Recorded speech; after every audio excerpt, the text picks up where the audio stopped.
हमारे YouTube channel में आप सभी का स्वागत है। और जो भी हमको इस वीडियो में देख रहे हो सभी को हमारी तरफ से राम राम। पिछले वीडियो में हमने 35 दोहे चौपाइयों के साथ पूरे कर लिए थे और अब जो इसके आगे के दोहे हैं वो हम इस वीडियो में पढ़ेंगे, तो आप हमसे जुड़े रहिए और दोहे चौपाई का आनंद उठाते रहिए। परे राव कही कोटि विधि काहे करस निदान कपट सयानु न कहति कछु जागति मनो मसान। अर्थात राजा करोड़ों प्रकार से बहुत तरह से समझाकर यह कहकर कि तू क्यों सर्वनाश कर रही है पृथ्वी पर गिर पड़े, पर कपट करने में चतुर के कई कुछ बोलती नहीं, मानो मौन होकर मसान जगा रही हो, यानी शमशान में बैठकर प्रेत मंत्र सिद्ध कर रही हो।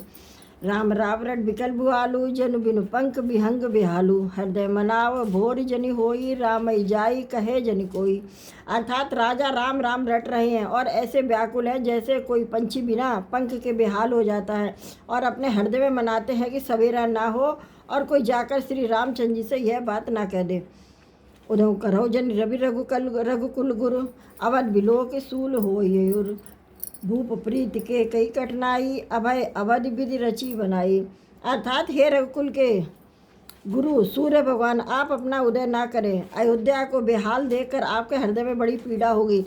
राजा की प्रीत और केकई की निष्ठुरता दोनों को ब्रह्मा ने सीमा तक रचकर बनाया। अर्थात राजा प्रेम की सीमा है और केकई निष्ठुरता की। बिलपन रुपये भयो बिन सारा बीना बेनु शंख धुनि द्वारा पढ़ई भाट गुण गावई गायक सुनत नृपहि जनु लाग ही सायक। इसका मतलब है विलाप करते करते ही राजा को सवेरा हो गया। राजद्वार पर बीणा बांसुरी और शंख की ध्वनि होने लगी। भाट लोग बिरदावली पढ़ रहे हैं और गवैयों गुणगान कर रहे हैं। सुनने पर राजा को वे बाण जैसे लगते थे। मंगल सकल सुहाई न कैसे सहगामी नहीं विभूषण जैसे तेहि नींद परी नहीं काऊ राम दरस लाल सा उछाऊ। अर्थात राजा को ये सब मंगल साज कैसे नहीं सुहा रहे हैं जैसे पति के साथ सती होने वाली स्त्री को आभूषण। श्री रामचंद्र जी के दर्शन की लालसा और उत्साह के कारण उस रात में किसी को भी नींद नहीं आई। द्वारवीर सेवक सचिव कहीं उदित रवि देख जागे वजो न अवधपति कारण कवन विशेष। अर्थात राजद्वार पर मंत्री और सेवकों की भीड़ लगी है। वे सब सूर्य को उदय हुआ देखकर कहते हैं कि ऐसा कौन सा विशेष कारण है कि अवधपति दशरथ जी अभी तक नहीं जागे। पछले पैर भूप नित जागा आज हमें बड़ अचरज लागा जाओ सुमंत्र जगावो जाई कीजिए काज रजाए सुपाई। इसका मतलब है राजा नित्य ही रात के पिछले पहर में जाग जाया करते कि तो आज हमें बड़ा आश्चर्य हो रहा है कि हे सुमंत्र जाओ तुम राजा को जगाओ, उनकी आज्ञा पाकर हम सब काम करें। गए सुमंत्र तब राव रमाई देख भयावन जात डेराई धाई खाई जन जाई न हेरा मानो विपद विषाद बसेरा।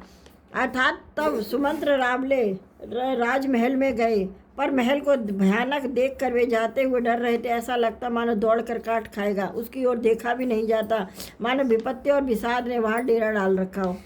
पूछो को ना उतरो दे ही गए जही भवन भूप कह के कई जय जीव बैठु सिर नाई देख भूपगत कह सुहाई सुख देख भूपगत गए सुखाई। अर्थात पूछने पर भी कोई जवाब नहीं देता। वे उस महल में गए जहाँ राजा और केकई थे। जय जीव कहकर सिर नवाकर वंदना करके बैठे और राजा की दशा देखकर वे सूख ही गए। सोच बिकर विवरण पै रहे हूँ मानो कमल मूल परिहरे हूँ सचु सभी तो सकई नहीं पूछी बोली अशुभ भरी शुभ छूछी। अर्थात देखा कि राजा सोच से व्याकुल है, चेहरे का रंग उड़ गया, जमीन पर ऐसे पड़े हैं जैसे मानो कमल जड़ छोड़कर यानी जड़ से उखड़कर मुरझाया पड़ा हो।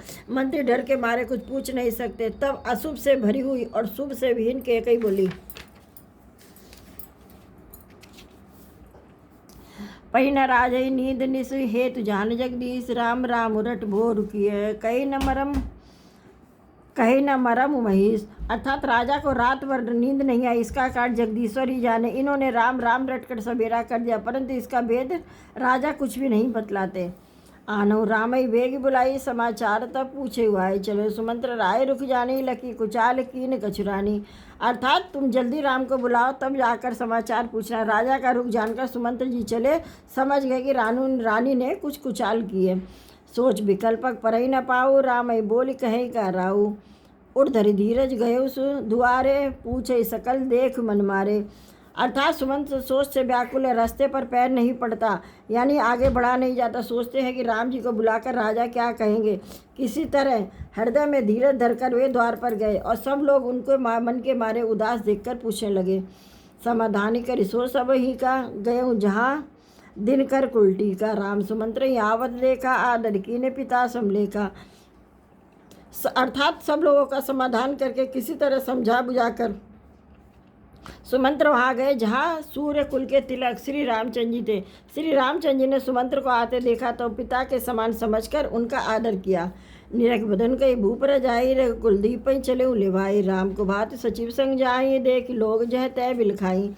अर्थात श्री रामचंद्र जी के मुख को देखकर और राजा की आज्ञा को सुनाकर वे रघुकुल के दीपक श्री रामचंद्र जी को अपने साथ लेवा चले। श्री रामचंद्र जी मंत्री के साथ बुरी तरह से यानी बिना किसी लवाजे में कि जा रहे थे। यह देखकर लोग जहाँ तहाँ विषाद कर रहे थे। जाहि दीग रघुवंश मणि, नरपति निपट कुसाज, सह पर लख सिंघनी, मनहु वृद्ध गजराज। अर्थात रघुवंश मणि श्री रामचंद्र जी ने जाकर देखा है कि राजा अत्यंत ही बुरी हालत में पड़े हैं, मानो सिंघनी को देखकर कोई बूढ़ा गजराज सहम कर गिर पड़ा हो। सूखई अदर जरहि सब अंगू, मनऊ दीन मन हीन भुअंगू। सरु समीप देख कह के, मानव मीचु घरी गनी लई। अर्थात राजा के होठ सूख रहे हैं और सारा शरीर जल रहा है, मानो मणि के बिना सांप दुखी हो रहा हो। पास ही क्रोध से भरी कैकई को देखा, मानो साक्षात मृत्यु ही बैठी हो, राजा के जीवन की अंतिम घड़ियां गिन रही हो। करना में मृद राम स्वभाव, प्रथम देख दुख सुना न काहू। तदप धीर धैर्य समूह विचारी, पूछी मधुर वचन महतारी।